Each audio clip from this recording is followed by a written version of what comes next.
हिंदी साहित्य संपूर्ण घटना चक्र क्विक रिवीजन विद आरती शर्मा। दोस्तों, आपको मेरे चैनल पसंद आए तो इसे लाइक करें, शेयर करें, सब्सक्राइब करें। साथ ही साथ मेरे वीडियोस के अगले नोटिफिकेशंस को पाने के लिए बेल आइकन को प्रेस करें। दोस्तों, आज हम करेंगे संपूर्ण घटना चक्र का पार्ट 146, जिसमें हम कर रहे हैं अलंकार विषय और जिसके अंतर्गत हम कर रहे थे यमक अलंकार। तो चलिए देखते हैं यमक अलंकार से संबंधित अगले प्रश्न। ध्यान देंगे दोस्तों। हमारा अगला प्रश्न है, तरणी के ही संग तरल तरंग में। फिर से सुने, पंक्ति है यहाँ, तरणी के ही संग तरल तरंग में, तरणी डूबी थी हमारी ताल में। ठीक है, अच्छी पंक्ति है काफ़ी, एक बार सुन लें और ध्यान दें कि एक शब्द की रिपीटेशन कहाँ पर हुई है। ठीक, तो दो चरण में है ये पंक्ति, गौर करें। तरणी के ही संग तरल तरंग में, तरणी डूबी थी हमारी ताल में। ठीक है, तो देखते हैं क्या है प्रश्न। इसमें प्रयुक्त अलंकार कौन सा है? तो पूछा जा रहा है कौन सा अलंकार है इस पंक्ति में। ठीक है, ऑप्शन बी यमक अलंकार है। कैसे है यमक अलंकार? तो आप अगर ध्यान दें तो तरणी शब्द यहाँ पर पंक्ति में दो बार आया है, एक बार यहाँ और एक बार यहाँ। ठीक है, पहले चरण की शुरुआत में, फिर दूसरे चरण की शुरुआत में। ठीक, देखते हैं व्याख्या। तो इस दृष्टि से दोस्तों यहाँ पर क्या है? यमक अलंकार है। यमक अलंकार जहाँ पर एक शब्द की आवृत्ति दो बार हो लेकिन शब्दों का जो अर्थ है वो अलग अलग हो, वहां क्या होता है? यमक अलंकार होता है। ठीक है, गौर करेंगे दोस्तों व्याख्या पर। दिए हुए पद्यांश में तरणी का प्रयोग दो बार हुआ है। कितनी बार? तरणी शब्द का प्रयोग दो बार हुआ है एवं दोनों का अर्थ कैसा है? अलग अलग है। ठीक है, इसमें पहले जो तरणी शब्द आया है उसका अर्थ है सूर्य, लेकिन दूसरी बार तरणी शब्द आने पर इसका अर्थ क्या हो गया? नाव। ठीक है, यानी कि यहाँ पर क्या है? यमक अलंकार है।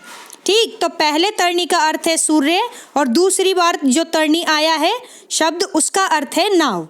ठीक, तो यहाँ पर यमक अलंकार है। अगला प्रश्न देखते हैं, गौर करेंगे दोस्तों प्रश्न पर, ध्यान दें। खग कुल कुल सा बोल रहा। ठीक है, मैंने गलत पढ़ा है, फिर से पढ़ती हूं मैं। खग कुल कुल कुल सा बोल रहा, ऐसे है ये पंक्ति। खग कुल कुल कुल सा बोल रहा। रेखांकित शब्दों का अलंकार बताइए। कौन सा अलंकार है इन शब्दों में? तो ऑप्शन ए यमक अलंकार है। ठीक है, खग कुल कुल कुल सा बोल रहा। ठीक है, तो जो प्रश्न पूछा जा रहा है ना वो किस लिए पूछा जा रहा है? तो देखते हैं व्याख्या, तब ज़्यादा हमें चीज़ें समझ में आएगी। तो गौर करें, इतना तो स्पष्ट है कि पंक्ति में यमक अलंकार है। ठीक है, बाकी व्याख्या देखते हैं। तो ध्यान देंगे दोस्तों, प्रस्तुत पद्यांश में पहले कुल शब्द का अर्थ है समूह। क्या है? पहले कुल शब्द का अर्थ है समूह। द्वितीय और तृतीय यानी दूसरे और तीसरे कुल कुल शब्द का अर्थ है पक्षियों के कुल कुल कलरव से। ठीक है, यानी पक्षियों क्या करते हैं? कलरव करते हैं ना, चहचहाते हैं।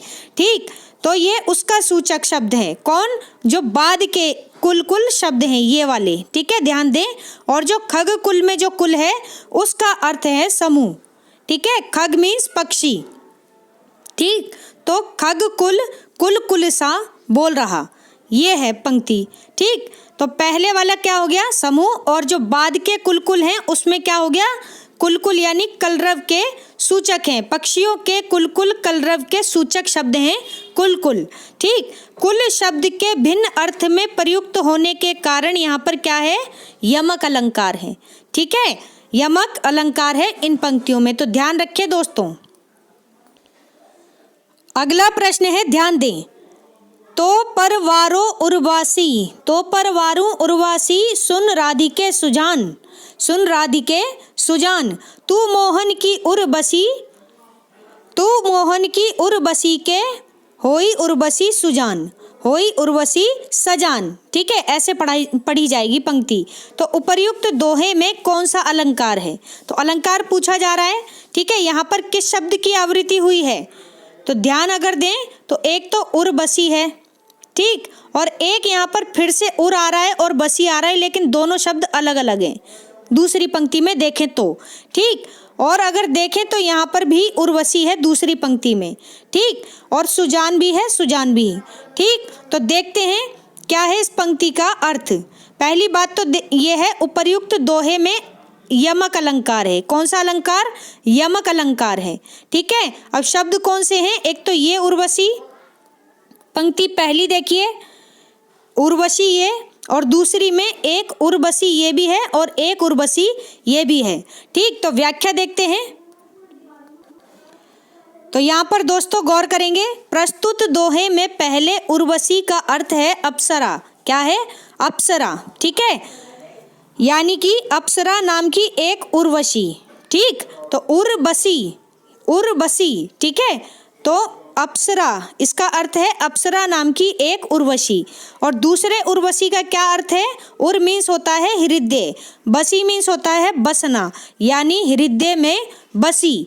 और तीसरा जो उर्वशी आया है, ठीक है, तीसरा जो उर्वशी आया है उसका अर्थ है एक आभूषण के लिए प्रयुक्त हुआ शब्द, ठीक है। जो तीसरा है उर्वशी, यानी एक आभूषण है जो कि हमारे उर पर बसा हुआ है, यानी कि आभूषण के लिए प्रयुक्त हुआ है तीसरा शब्द उर्वशी। अतः यहाँ पर क्या है? यमक अलंकार है। क्या है? यमक अलंकार, ठीक है। तो दोस्तों हमारा अगला अलंकार है शब्दालंकार का अगला भेद, ठीक है। कौन सा? श्लेष अलंकार, श्लेष अलंकार। तो श्लेष अलंकार में जो श्लेष शब्द है वो किस धातु से बना है? तो ये बना है श्लिष धातु से। कौन सी? श्लिष धातु, ठीक है, ध्यान रखें, श्लिष धातु, जिसका अर्थ है क्या? चिपका हुआ, चिपका हुआ, ठीक है, चिपका हुआ, यानी कि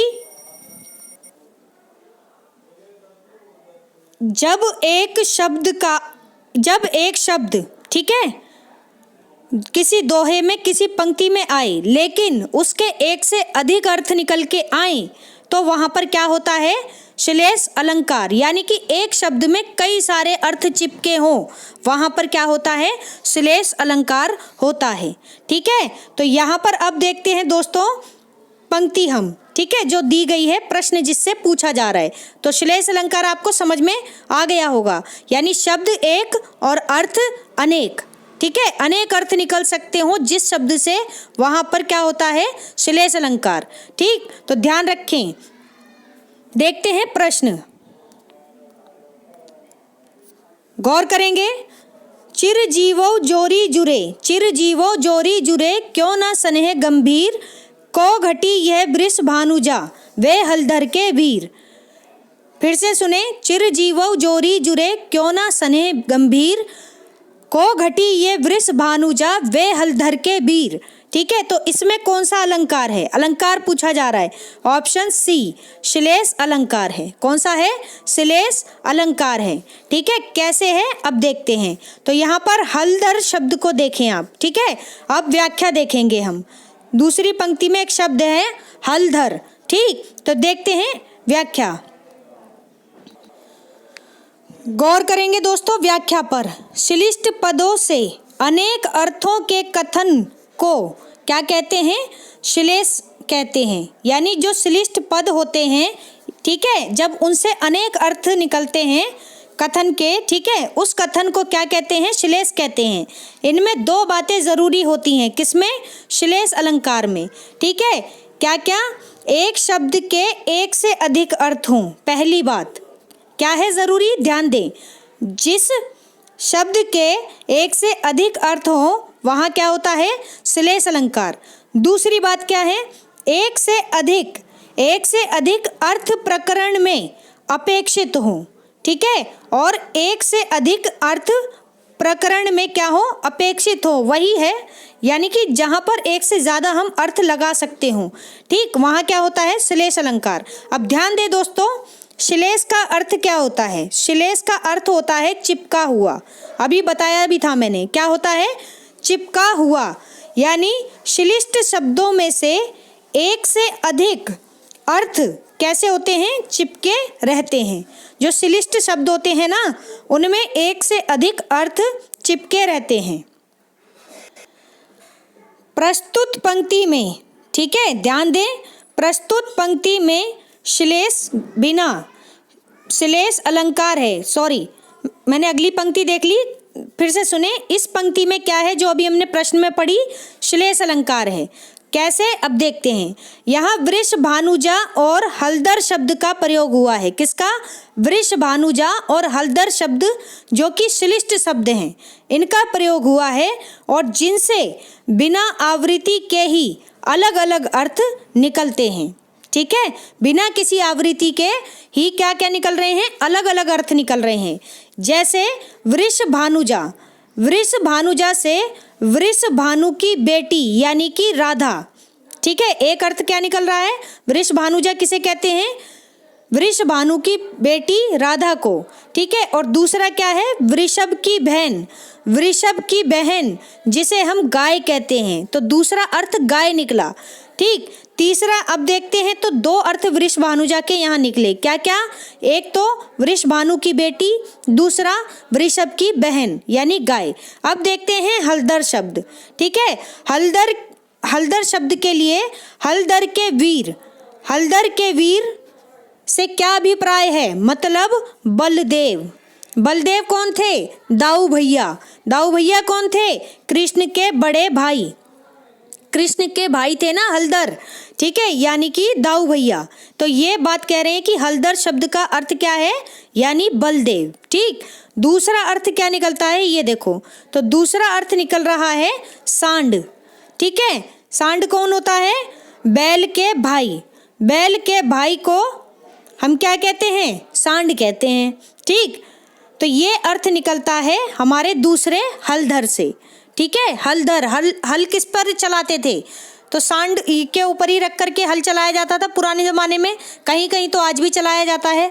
ठीक है ना, तो ये वही है। तो यानी कि कहने का अभिप्राय ये है कि जहाँ पर जिन पंक्तियों में एक शब्द के अनेक अर्थ निकलते हों, वहाँ पर क्या होता है? श्लेष अलंकार होता है। ठीक है, यानी कि कई सारे अर्थ चिपके रहते हैं एक शब्द में। तो ये स्पष्ट हो जानी चाहिए आपको बात। ठीक, अगला प्रश्न है, ध्यान दें।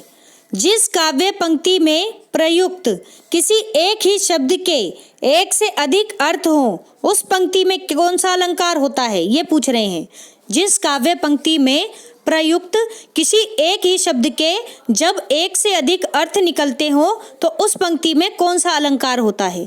ठीक है, तो ऑप्शन डी श्लेष अलंकार होता है। कौन सा?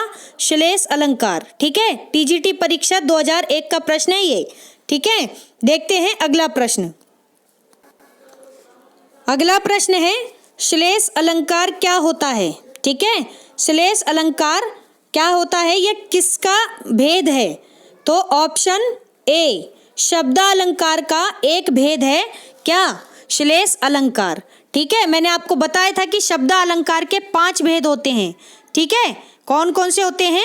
अनुप्रास, यमक, श्लेष, वक्रोक्ति और पुनरुक्ति। ठीक है, तो श्लेष अलंकार शब्दालंकार का एक भेद है। ठीक है, देखते हैं व्याख्या। जहाँ शब्दों के कारण कविता में सौंदर्य या चमत्कार आ जाता है, उसे शब्दालंकार कहते हैं। ठीक है, तो शब्दालंकार कहाँ होता है? जहाँ शब्दों के कारण, किसके कारण? शब्दों के कारण कविता में सौंदर्य या चमत्कार आ जाता है, वहाँ पर क्या होता है? शब्दालंकार। अब वह शब्दालंकार 5 तरह के हो सकते हैं: अनुप्रास, यमक, श्लेष, वक्रोक्ति, पुनरुक्ति। ठीक है, पहचानना आपको है कि कौन सा अलंकार है पंक्ति में। ठीक, तो ये देखिए, अनुप्रास, यमक, श्लेष तथा वक्रोक्ति प्रमुख अलंकार हैं। इन्होंने किताब में सिर्फ 4 बताए हैं, लेकिन 5वां कौन सा होता है दोस्तों? 5वां होता है पुनरुक्ति। ठीक है, कौन सा? पुनरुक्ति। ठीक है, पुनरुक्ति ऐसे समझ लीजिए इसको। तो ये 5वां होता है। ठीक है, ध्यान रखेंगे, इंपॉर्टेंट है। इनमें से भी पूछा जा सकता है कि 5 कौन से होते हैं, तो आपको पता होने चाहिए। मुझे लगता है बातें आपको समझ में आ रही होंगी। अगला प्रश्न है, ध्यान दें। निम्नांकित पंक्तियों में प्रयुक्त अलंकार बताइए, कौन सा है? यानी कि जो ये पंक्तियां दी गई हैं इनमें कौन से अलंकार का प्रयोग हुआ है।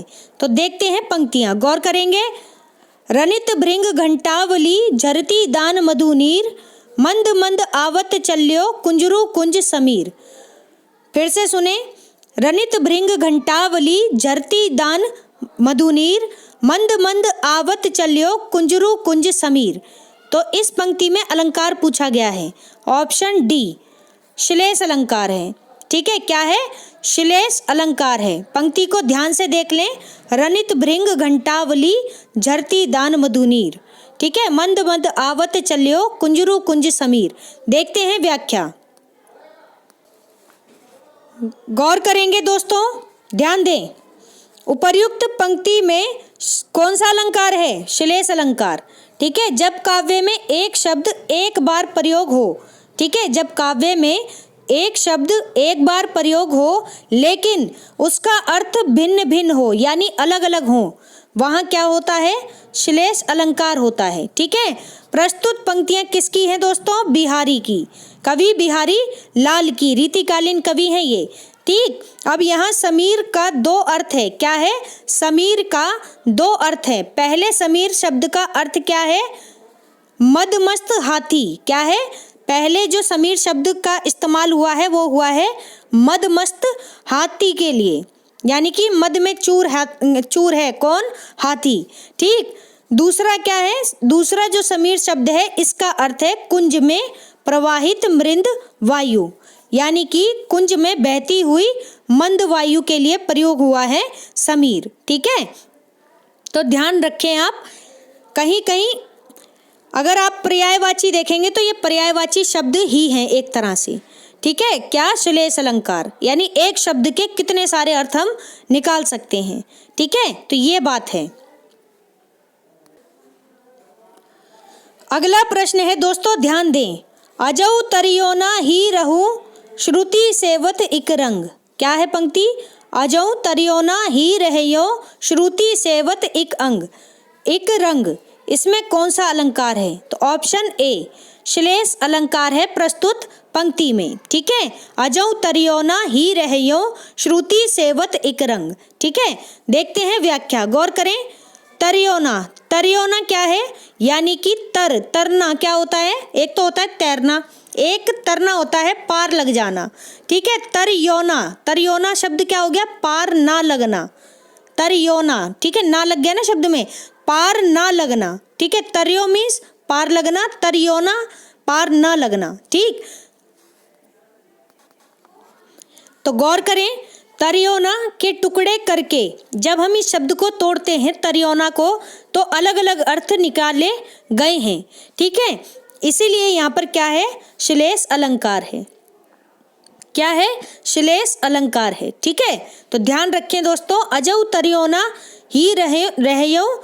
देखो सीधी सी बात है, यहाँ पर पंक्ति पढ़ के आपको हो सकता है ना समझ में आए, लेकिन आप ध्यान रखें कि जब भी आप पंक्ति पढ़ें तो वहाँ पर ऐसे शब्द ढूंढने की कोशिश करें कि कहीं उसके बहुत सारे अर्थ तो नहीं है, यानी कि यह किसी का पर्यायवाची तो नहीं है, किसी का समानार्थी शब्द तो नहीं है। अगर ऐसा है, आपको महसूस हो रहा है, तो समझ लो कि वहाँ पर क्या है? श्लेष अलंकार है। ठीक है, यही है, नहीं तो ऐसे तो आप किसी को समझ आएगा ही नहीं। ठीक है, लेकिन आपको माइंड अगर आपका क्लिक कर रहा है ना, आपके दिमाग में अगर खुद ही अलग अर्थ निकल के आ रहे हैं एक ही चीज़ के, यानी कि उलझन हो रही है कि नहीं ये हो सकता है, ये हो सकता है। ठीक है, तो समझ लीजिए वहाँ कौन सा अलंकार हो गया? वहाँ हो गया श्लेष अलंकार। ठीक है दोस्तों, तो दोस्तों हमारा आज का ये वीडियो यहीं समाप्त होता है। Thanks for watching. अगर आपको मेरे वीडियोस पसंद आ रहे हैं तो इन्हें लाइक करें, शेयर करें, मेरे चैनल को सब्सक्राइब करें, साथ ही साथ मेरे वीडियोस के अगले नोटिफिकेशंस को पाने के लिए बेल आइकन को प्रेस करें। धन्यवाद दोस्तों।